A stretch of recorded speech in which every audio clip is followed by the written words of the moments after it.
Selamat pagi, Bapak dan Ibu, para devosan kerahiman ilahi. Bacaan hari ini dari buku harian Santa Faustina, nomor 121 sampai dengan 123. Ada serangkaian rahmat yang dicurahkan Allah ke dalam jiwa, sesudah pencobaan-pencobaan dengan api. Jiwa itu menikmati kesatuan mesra dengan Allah.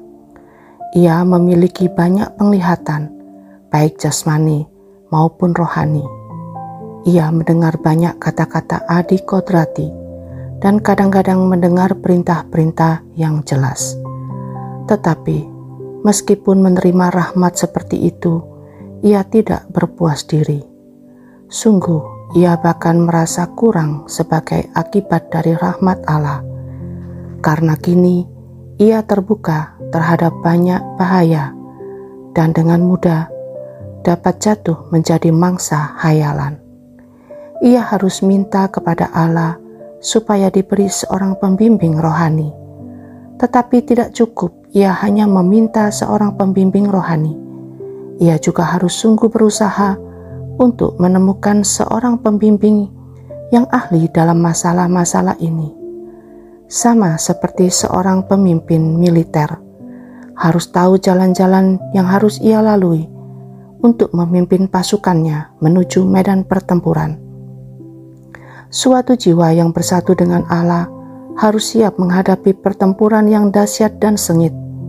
Sesudah pemurnian dan ujian-ujian ini, secara istimewa Allah tinggal di dalam jiwa itu. Tetapi jiwa itu tidak selalu bekerja sama dengan rahmat itu.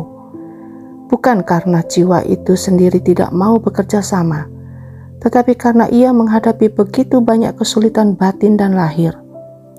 Sungguh dibutuhkan suatu mujizat untuk mempertahankan jiwa ini agar tetap berada di puncak.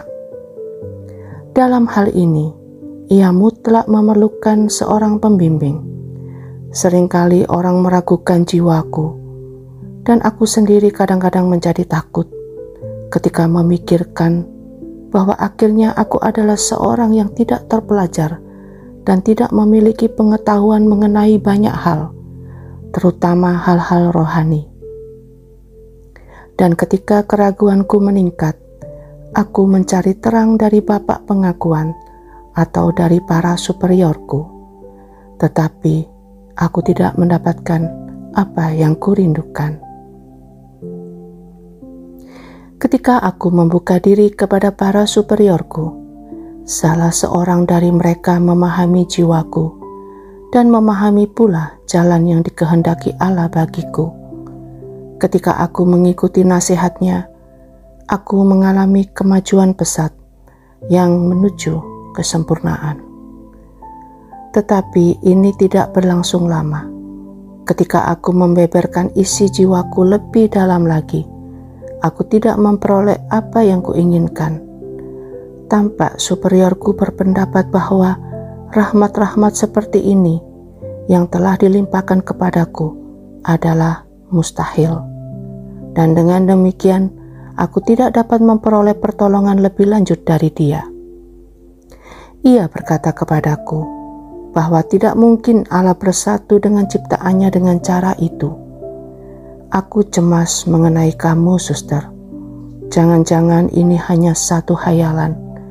Lebih baik suster pergi dan meminta nasihat kepada seorang imam. Tetapi Bapak pengakuan pun tidak memahami aku dan berkata, lebih baik suster pergi dan membicarakan hal ini dengan para superiormu. Dan demikianlah aku pergi dari superior ke Bapak pengakuan dan dari Bapak pengakuan ke superior, dan aku tidak mendapatkan ketenangan.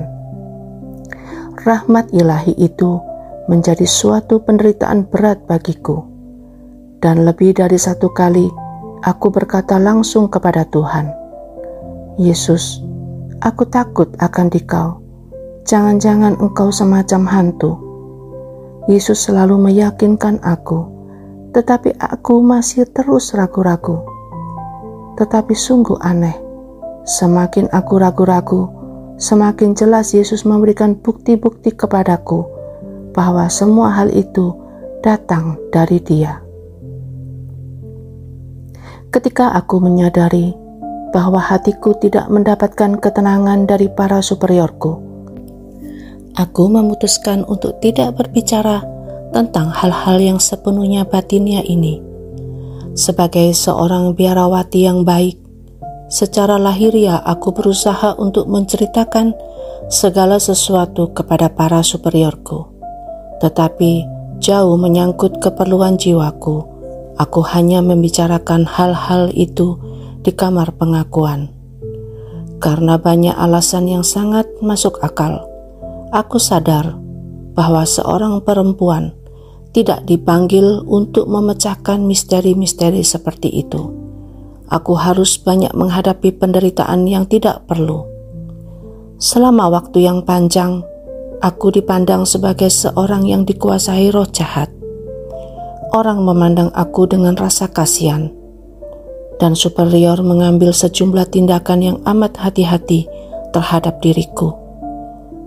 Suatu ketika aku mendengar bahwa para suster juga memandang aku seperti itu, dan langit pun menjadi semakin kelam menyelimuti aku. Aku mulai menghindari rahmat-rahmat ilahi itu, tetapi aku tidak mampu berbuat demikian. Tiba-tiba aku tenggelam dalam perenungan yang sedemikian rupa, sehingga bertentangan dengan kehendakku. Aku tenggelam dalam Allah, dan Tuhan membuat aku sepenuhnya bergantung pada dirinya. Yesus, Engkau andalanku.